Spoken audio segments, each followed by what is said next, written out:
All right, we will call the Committee of the Whole meeting to order. We have 3 here and 2 by phone, so we have a full board. Appreciate everyone being here. Can we have a motion to adopt the agenda? I make a motion to adopt the agenda. All right, Ms. Burns has made a motion. Do we have a second? I'll second. Mr. Reeves has seconded. All in favor, please say aye. Aye. Aye. Jennifer Hansen, aye. All right, and that's unanimous. Thank you. Item 2, financial planning. Ms. Nowlin.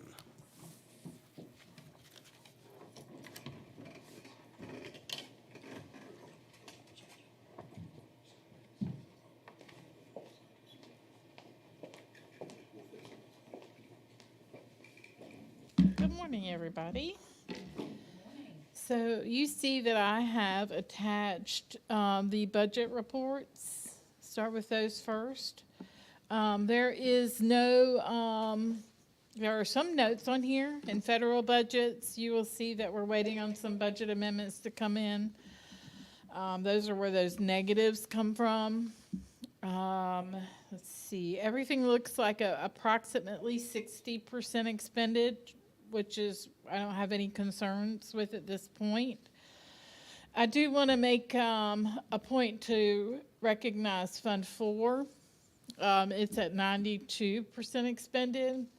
And that some people would be a little bit nervous about, but for us, that means that the CIP that was supposed to take place for this year is happening. So funds are encumbered. All of the projects may not be completed this year, but they are encumbered and they will roll to the next year so that we are on track with getting stuff done. So if you have any questions about any of those or any of the other items. So again, we're in good shape. We're 67% expended. We will start, and you can see in the budget by PRC, we will start now maximizing funds to make sure that we utilize all of the state funds first. So just keep an eye on that. These numbers will be moving to make sure that we don't send any state funds back. Any questions on any of the budget reports? No, ma'am. Okay. So the next item is fuel and electric. Nothing unusual there. You will see that like March expenses, I put a note on there, that's just for partial March. We didn't see any free electricity over March. It just hasn't all hit. So just know that's a partial expense. Any questions on that? No, ma'am. Attorney expenses. Nothing out of the norm there. Running in line with last year's. And then we have some budget amendments, special revenue, child nutrition, capital outlay, federal budgets, local budgets. I will say capital outlay, I just want to mention to you all, you will see more revenue added, and you'll see some line items for what happens is for J.H. Lee and for the lottery repair and renovation funds, the money is held at the county level. So we will have to budget revenue for reimbursement, and then the county then reimburses us, and then that clears. So you'll see like a little uptick in the revenue and capital outlay. It's not that we're really actually getting more money. It's just that we're budgeting so that when they reimburse us, it'll be on the books. And for that lottery repair and renovation, that's where we're going to have Pender High bathrooms come out of. So that's going to start kicking in sooner than later, which is a good thing because that means it's happening, right? But nothing else major here, just moving money, from purpose code to purpose code. Some state budgets, just some final allotments coming in. Hopefully you won't see a whole lot of movement on additional funding coming in from the state at this point. They like to surprise us at closer to year end, but so far so good. Any other questions for me? I have a couple, one, and this has nothing, can you explain to me the lot, and I get this question asked sometimes, I really can't, and I've tried to look and I can't understand it. Where does the lottery money go? Well, I mean, I would probably wouldn't be standing here if I could answer that fully, because I'd be smarter than most people. So they only give us a percentage of the lottery funding. I saw that. So part of our lottery funding goes to debt repayment. So the county uses that to pay for the debt for our schools, like the last schools, like Sur City. So they use that as a debt repayment, debt services. And it's not that much money. And then the repair and renovation funding is where part of it is going, and they keep increasing that annually. So that's really the only portions of that money that we see. Brandon, can you speak to that in further detail? So I will tell you, portions of the lottery go to pay out the winners. Portions of the lottery fund go to run the machinery of, and a substantial portion of it goes to run the machinery of the lottery. And then the rest of it, given sort of on the grand scale, gets divided up amongst the several schools, colleges, and community colleges. So it's going to 3 separate institutions, and then from there, for example, it's being used to, fund your debt service for prior bonds and any other sort of purpose that can be related to school construction to the extent is authorized by statute. But once again, I will tell you, commonly, most folks who have debt service payments are using the lottery to fund those debt service payments. So basically, all the lottery money is in some way going to education, whether it's to fund the machines, but it's not going to like build roads for the state or anything like that. Not that I'm aware of, but I will triple check. I'm just curious, because it was a small percentage that actually goes to schools, like 17, or started out at 32, and now it's down to 17. And I'll be happy to share with you the exact amount that we get. There is a link, and I can share that. I can even post it on our website so that people can see exactly what we get annually. Yeah, I just keep looking on It's it. very shocking. I mean, you think when you buy a lottery ticket, I'm helping the school. And people, that's like the first thing I think I see on social media when we talk about funding and we talk about budgets and we talk about budget shortfalls, and it's really a drop in the bucket compared to, I think they do, Brandon, correct me if I'm wrong, they do use it in the state budget to provide some instructional personnel type areas. So I think in the description of what they use it for, they're using it in the base budget to funnel back into positions. I've heard they use it for teacher assistants. Yes. As long as it's going back for education or in some way. It's just really hard to tell because Yeah, they don't make it they clear. pass something and they tell you they're going to give you something, but then they take something away. So in the state budget, it's kind of hard to tell where that goes. But I can do some research and see if if we can get a detailed list of where the money's going. They should show a breakdown of, They okay, this should. percentage goes for the machines, this percentage goes to, schools, this goes to, teachers, instructional, whatever, whatever you just said. But they don't do it. And you try to go on there and look, and you just can't make heads or tails out of it. Yeah, I agree. And the public probably thinks we get a whole lot more than what we do out of it. Right. We're here. Well, I mean, it is called the NC Educational Lottery. That's what and it's supposed to That's how they sold it. I can give you, Sure. I can give you an update. Yes, ma'am. This is Ms. Hanson. I am representing the board this morning at the Surf City ribbon cutting for Cape Fear Community College. And I am here and I am going to log off because I need to go on in and get prepared for that. And I appreciate you all letting me join this morning. All right, Thank you, Ms. Hanson. Thank you. thanks. I can do some more detailed investigation and have something present at the board meeting if you'd like for And me to do maybe, that. maybe Mr. I can work with, Maybe Bob could put it out on the, you know, on his PR and just show, here's where the money's going. And Yep. so people know, because I get that asked quite often, and I have no idea what to tell them. I said it's 17%. I couldn't tell you why it's not more. Or right.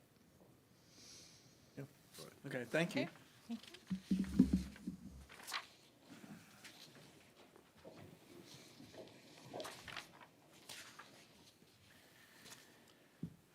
All right, Mr. Taylor, Dr. Taylor, I'm sorry.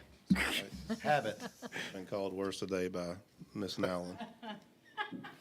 I think the first one on there is the calendar adjustment, is that correct?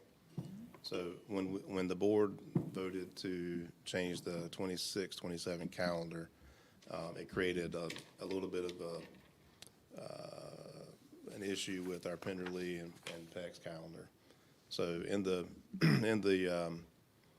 document there, it talks about changing, for Penderley, changing the mandatory workday from August 4th to a workday on August 18th, and then adding in a mandatory workday for August 18th for PEX. That August 18th date is set aside for district convocation and planning. So just one small change. I would like to take this to the full board meeting to have a chance for people to review this before it's decided on today. Again, not a huge deal. Both these schools have plenty of bank time, and we're actually, for Penderley, we're just switching a mandatory day from the 4th to the 18th. So, Yes, sir. any questions on why we had to do that, or? No, sir. Okay, very good. The next item, I was asked to go over school-level vendor contracts and how we establish those. I won't read the entire thing to you, but essentially it involves three specific policies: 6420, 6450, and 6421. School-level agreements for things like Coca-Cola, Pepsi, vendors, things of that nature. School pictures, all those things are handled at the school level based on the parameters that are set aside in those three policies. They have to follow those for procurement and contract services. Policy 6450 requires that the service contracts comply with purchasing requirements, including competitive processes when thresholds apply. 6420 contracts with the board, provides only individuals with delegated authority. In this case, principals are delegated that authority to be able to do so when they enter into contracts. So, for example, I don't know this to be true, but I'm just using an example. Topsail High School may use Coca-Cola products in their vending machines, and they may have a contract with Coca-Cola. Tidy Trash may choose to go with Pepsi. They have that autonomy to do so. And then the last component on there, the policy 6421, pre-audit certification is required to do that. That is one component that, as we look through these contracts, that we probably need to brush up on a little bit. The other component is ensuring that our principals, and I've already talked to Brandon about this, understand what the fine print means on a contract. Ideally, vendors should use our contract that has been vetted by Brandon and his team, so that the fine print is evenly balanced between the two entities. So hopefully that answers any questions that the community may have about it. You know, as a whole, we don't enter into a district contract for things like yearbooks. The school has the autonomy to do that, but they have to follow those three policies in order to carry it out effectively. Anything you Okay. want to add, Brandon?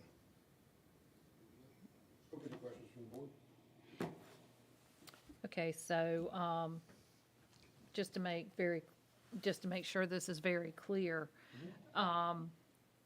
there are some contracts that the principals have within their purview. They can, like, the vendor contracts, yearbook contracts, photography, school photography contracts, things such as that, and that's what this particular policy addresses. Well, what the policy addresses is a monetary limit.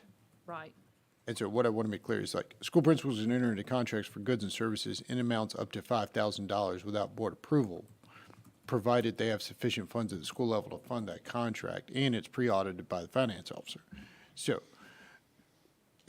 if your school yearbook is over $5,000, then that has to come to central office. If your, school picture contract's over $5,000, it's got to come to central office. So it's, the monetary limit is more of the check, or if it implicates a different organization or program, for example. Like if, for example, you are using your, the Title I money over X number of thousands of dollars, it's going to have to run through you guys because it's over that $5,000 limit. Does that make sense? Okay. okay. So if anyone has any problems with, say, a photography contract, they really need to contact their principal. Yes, ma'am. Okay, Yes, ma'am. And while I have your attention, there's no current report from Student Services, so I'm going to take a seat.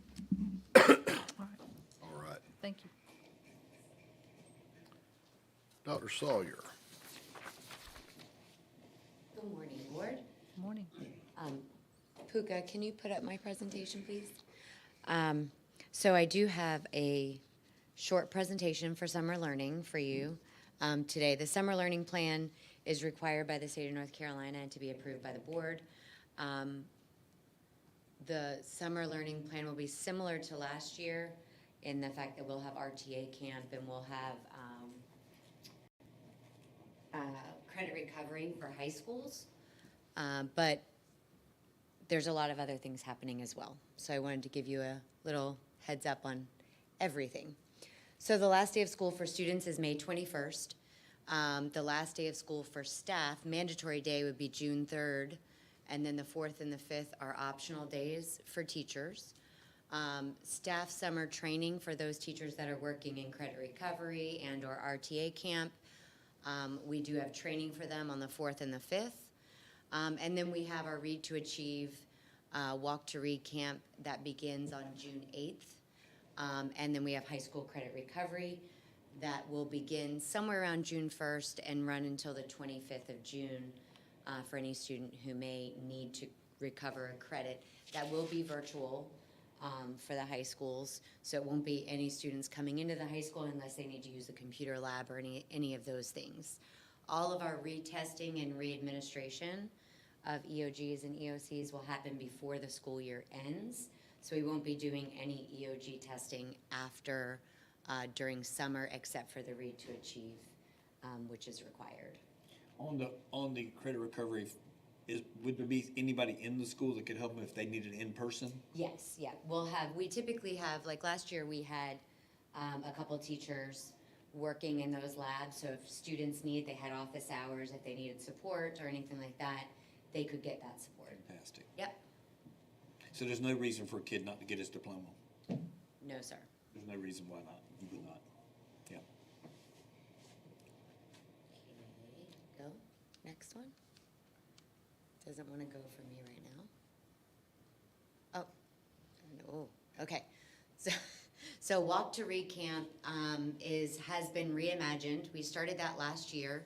But we're starting a new chapter with the new students that are gonna be eligible for the Walk to Read. And basically, it's very centered on exploration and discovery, where the students are immersed in literacy through hands-on experiences that bring reading to life for them. The mission is to imagine, explore, and discover while mapping their path to excellence, so they can learn to read and then read to learn, essentially.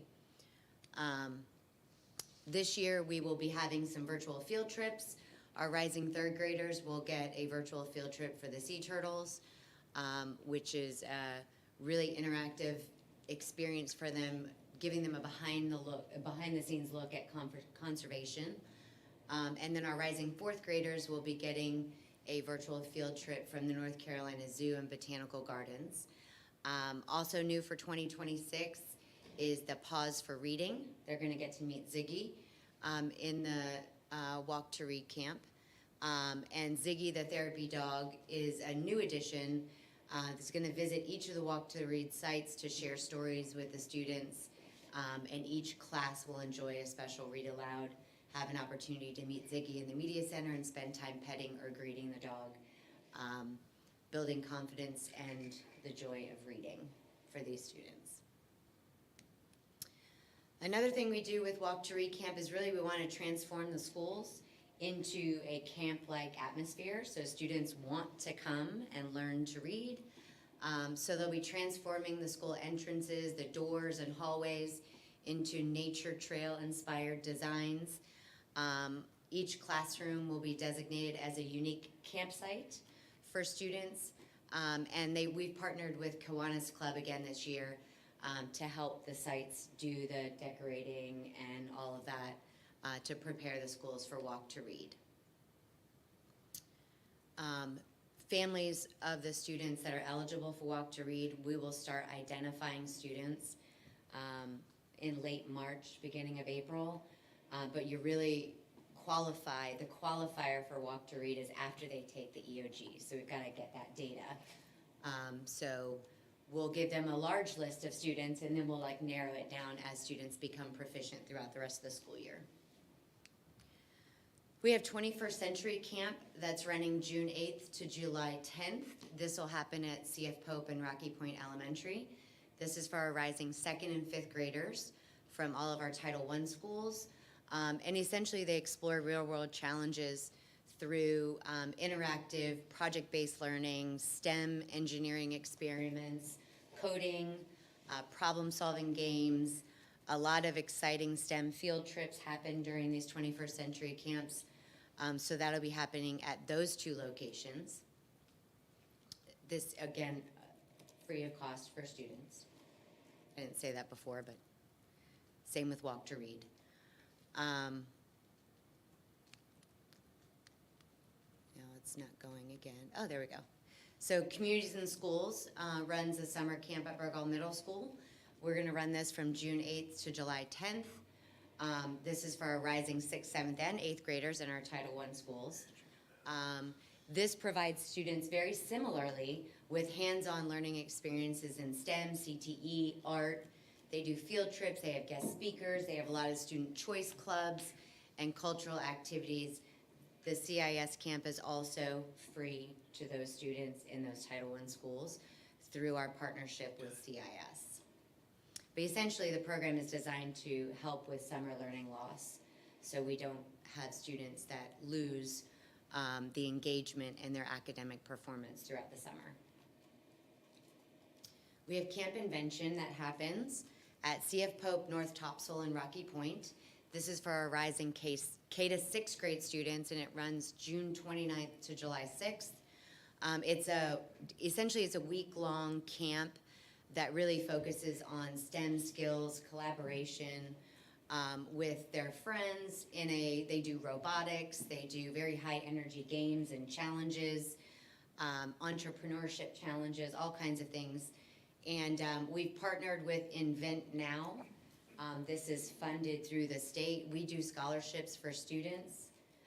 So typically, on admission is free for students through the scholarships that we have. We do have some students, some parents just want to go ahead and fill out the application and pay the money, $250 to pay for the camp. But for the most part, anyone who wants a scholarship, we have those scholarships available for them. Extended school year, the locations for these is not determined yet because it's gonna be based on student need. We wanna make sure that we have the sites that are available that can pull the students together. It's June 15th to the 25th and July 6th to the 23rd. These are students that have IEPs that meet specific criteria to qualify for ESY. And we have a certified EC teacher that provides instruction on their IEP goals during the summer. We also offer compensatory services, bless you, for any student that, we've experienced staff vacancies for, or medical leave, or any missed time that a student may need. We offer those compensatory services over the summer. Again, that is also free to students. Boys and Girls Club, we are started last year at South Topsail. We added Cape Fear Middle this year. Registration will be open for K-8 students. And they provide a very high-quality summer program that supports students academically, socially, and emotionally while school is out, trying to keep them engaged in learning in all different kinds of activities. They typically do like field trip Fridays, where every Friday they have different things. They'll go to to see the turtles. They'll go all different places throughout the summer. They split theirs into 2 sessions. Session 1 is June 8th to July 2nd, and it's $250 for that whole session for the 4 weeks. Session 2 is July 6th to the 24th, and that's $200 for the second session because it's a little bit shorter due to us getting out of school. And we're excited about that partnership. It went really, really well last year at South Topsail, and we're excited about getting more students out in camps throughout the school year. Then we have Parks and Rec that run 2 different camps in our buildings. So Surf City Parks and Rec runs at Surf City Elementary School, and Pender Parks and Rec runs at Topsail Annandale Elementary School. They're both going to be running June 8th to July 31st. It is open for K-8 students. They do academic, they do STEM, arts, sports activities, they do field trips every week. Very similar to a lot of the other camps we offer. The Pender Parks and Rec camp is about $175 a week for students, and the Surf City Parks and Rec camp is about $235. They're both open very similar hours from 7 to 5, 7 to 6 during the day, so families can take advantage of that camp as well. And the last thing, I did not want to forget all of the things that our administrators do during the summer. We have our administrative retreat days, June 10th and 11th. And typically we go to CFCC for those 2 days. And we get all of our district staff together the first day. The second day we do academic instructional things. So we typically do those 2 days.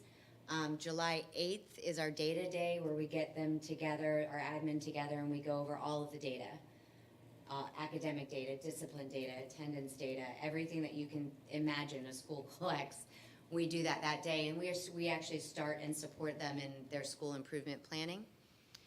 July 22nd, Brandon comes out and does legal updates for them, so any new legal updates that we have.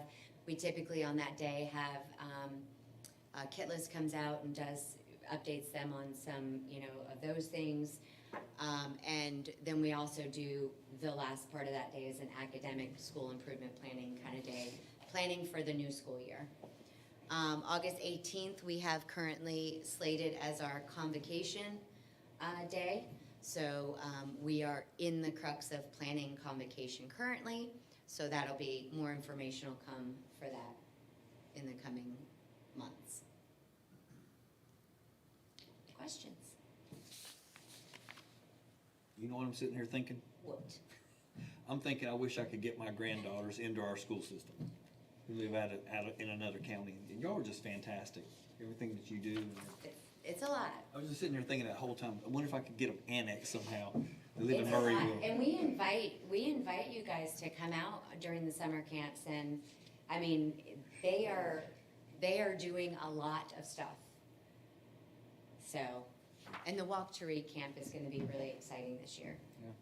And the camps that Pender County Schools is offering, they're very affordable. Yes. Most of the camps we offer, that are offered through us and not contracted out to others are all free for students. Yeah.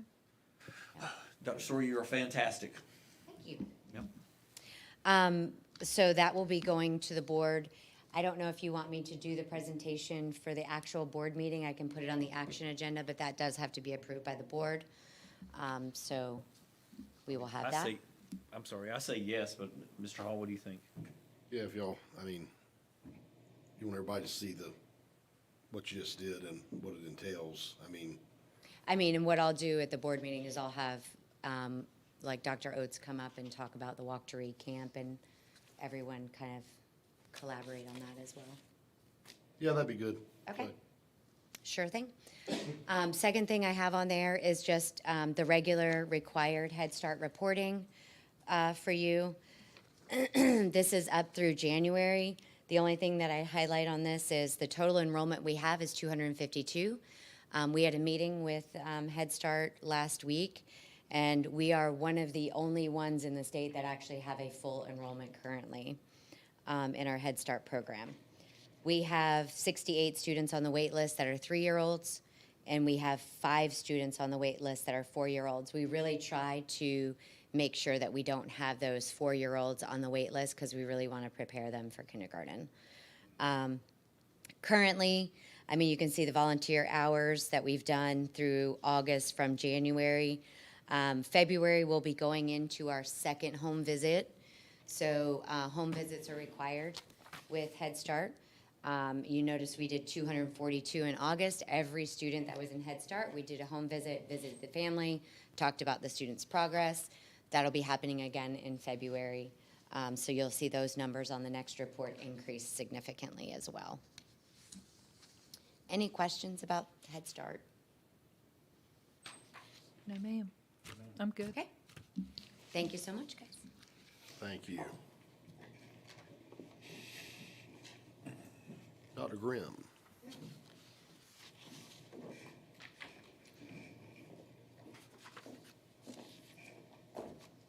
Yes, good morning. Good morning. Yeah, first I want to start out by saying the washers and dryers are due in today. And we will get those out to the schools as quickly as possible. I think we have 8 schools that'll be getting washers and dryers. So just to go through what we'll be presenting at the board meeting on the 10th of March. First one is MVP presentation, or monthly presentation, 6.1. 6.2 will be the J.H. Lee change orders that'll be happening. The third one is recommendation to pass the MVP pay app number 6. And then it will be for the Bordeaux KA8 pay application 6.4. And I know that on 6.5 that you all wanted a couple weeks to think about the playground that was brought up last time. So I'm actually, I brought this for a vote today and for discussion. So it, while we still have the 25, 26 pricing. And I just want to start out by saying I'm an elementary principal, and I know there was some sticker shock price for all of you. And I remember many years ago when I was a principal and we put in the matting and a new playground when I was working for Department of Defense Schools. My superintendent told me the price of that playground was over $500,000 at that time, and I was in sticker shock as well. But the cool thing about it was when I walked out to that playground, we didn't have wood chips anymore, and every kid, all kids, could get onto that playground and play. So it was really a benefit for all students. So I bring this back and recommend approval as presented. So with that, I'll ask the board for approval. Have any questions or?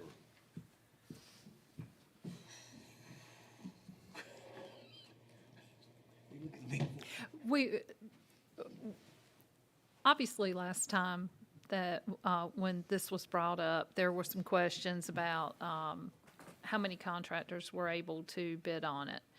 And rightfully so. I get it. We're up here to be good stewards of the taxpayer dollar, and that's my intention also. I can understand why it would look like there was only one vendor who had done this, but I think it goes back a little bit further, if I'm not mistaken. And Ms. Nowlin, you're gonna have to help me with this. So what they did was use a procurement, contract that, called Sourcewell. So Sourcewell basically goes out there and does the work and does the bidding. And you can actually go and look at the documentation of where they submitted it out for bid, all of the proposals. And it was submitted on, it wasn't like it's been a long time. So the proposal was put out October 16th of 2025. There were 30-plus vendors that responded to that. And that's not just in the state. It's like all state, federal government. So they leveraged buying power with other companies.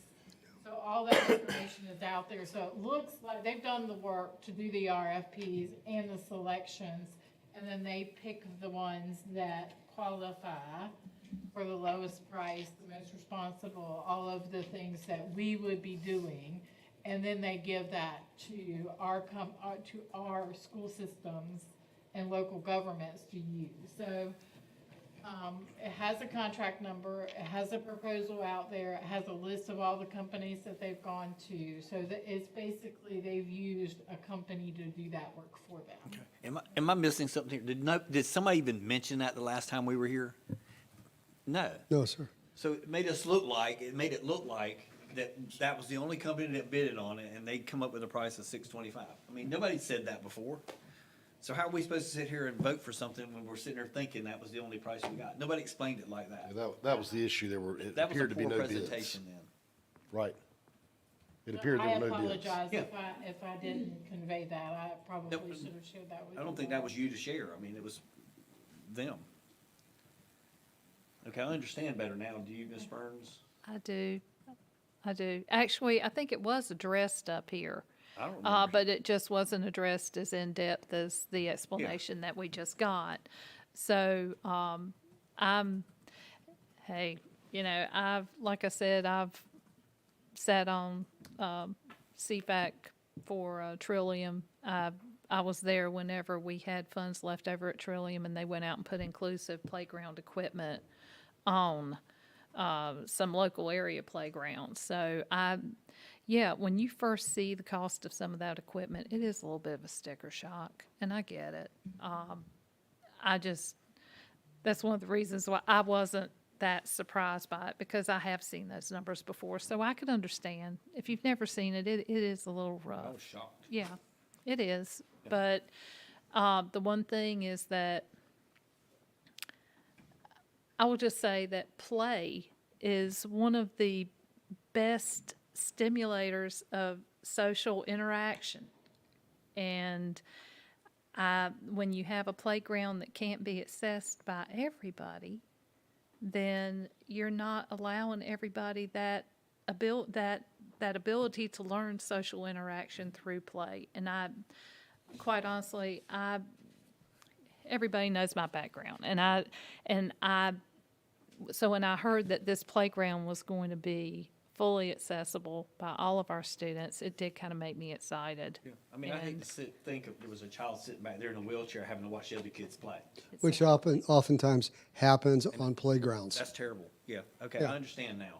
I wish it was explained like that the other day. We could have went on with it already. I don't think, Jason, you there? maybe not. But he didn't understand it either.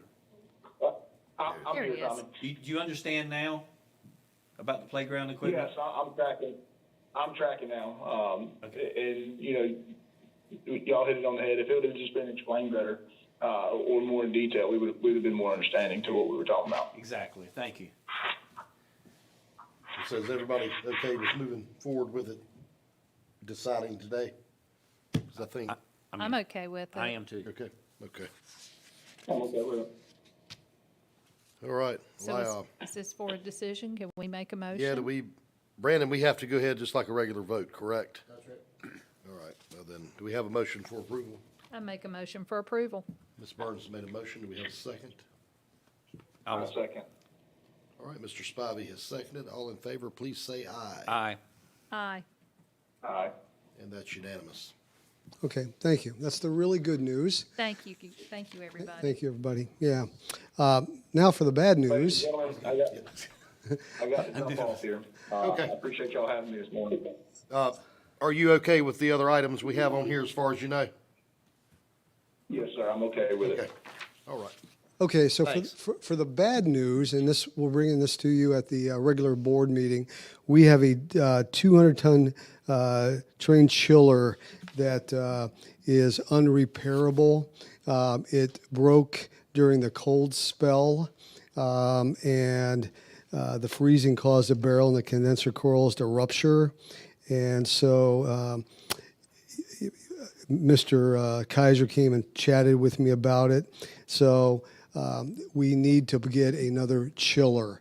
They're going to remove the chiller that we currently have, and there's about $60,000 in recoverable parts that they can use on other chillers. So we'll keep that chiller and use it for that. I'm just giving you a heads up for the board meeting. And because he has a contractor's license, we're gonna install it ourselves and use subcontractors, which will save us some money. So he's putting the rest of the pricing together, but estimated cost is going to be around $325,000. So at this point, we're going to pay it out of our capital money, but then we're going to go to the county and ask them for that money. So Lisa's working on that already for us. So Lisa, any comments? Just so you know, so it would have been something that wouldn't have been included on our CIP. It's an emergency request. And those are the types of things that they asked us to bring to them since they didn't fully fund our CIP. So that's our intent. And I've checked with the superintendent and he's good with us requesting that. So we'll let you all know when we get on the agenda to take it to the board. As soon as you approve it at our meeting, we'll order it, and it's going to be 10 to 12 weeks before the chiller arrives, and then they'll get right on it. This is for Cape Fear, It serves Elementary both or- elementary and middle. serves the whole thing? Yes, Oh, ma'am. my. Okay. You've got to have our vote right now to proceed, right? Is that, No, we can go to the regular meeting. I don't know if you need to wait that long. Okay, I don't have the exact pricing, so I just, You do an up to amount, Brandon? Y'all can do it not to exceed dollar amount. The question I've got for Mr. Graham is, what's that cap? Is that cap 300, is it 350? Mr. Kaiser's estimating 325,000. So you may want to go above that if we're gonna, a little bit above that. Could we do 350 and then, Yeah, I would say authorize it with a not to exceed. so can we legally do that right now? Yes. Would someone make a motion, please? Is this a train? It says train chiller. Yes. Yeah, oh, yeah, that's right, yeah, okay. You're Anybody right. want to make a I wouldn't motion to even do that so they can proceed? I mean, 12 week, I'll make a motion. we'll get started. Because it could get 90 next week. I'll make a who knows? motion for operations to go ahead and purchase the train chiller for Cape Fear School, not to exceed $350,000. And if you don't mind, would you like to add to that, that you will let us know when you get it, you'll let us know the amount? Yes, sir. Something like that way in the public. We need that in the public too, so. Yes, sir. All right. Okay. You okay with my addition to these motions that I can't make? I will accept your All right. friendly amendment, All so. right. Mr. Reeves, would you second? I second. All Okay, right, well, we have a thank you. motion and a second. All in favor, say aye. Aye. I appreciate you all being unanimous, so thank proactive. I didn't know I could do that today, so thank you. Well, we're just trying to get you a little time ahead Well, if, whenever you have a chiller out at a school, yeah. Yes, sir. And it Yes, takes ma'am. that long to get it, but now you're 2 weeks ahead of it, Because so, it could get Yes. hot next week. I mean, Thank you. exactly. all right, I think that's, yeah. We have some items for closed session, correct, Dr. Taylor? All right. Mr. McPherson, would you read a motion that one of us can agree to? Oh, yes. I move that the board enter into closed session subject to the advice from its attorney pursuant to North Carolina General Statute 143-318A1 and A6 to prevent the disclosure of confidential personnel information under North Carolina General Statute 115C-319 and to consider matters related to personnel matters. The board will also enter into closed session pursuant to North Carolina General Statute 143-318A3 to consult with the board's attorney in order to preserve the attorney-client privilege and to consider confidential student matters as provided in North Carolina General Statute 143-318-11A1 and the Family Educational Rights and Privacy Act 20 U.S.C. 123G and North Carolina General Statute 115C 402, and to consider and give instruction to the board's attorney regarding KT versus the Pender County BOE. Make a motion to go into closed session. All right, Ms. Burns has made a motion. Mr. Reeves, would you second? Second. Mr. Reeves seconded. All in favor, say aye. Aye. And that's unanimous. We're in closed session. Thank you. Thank you.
Do we have a motion to come out of closed session?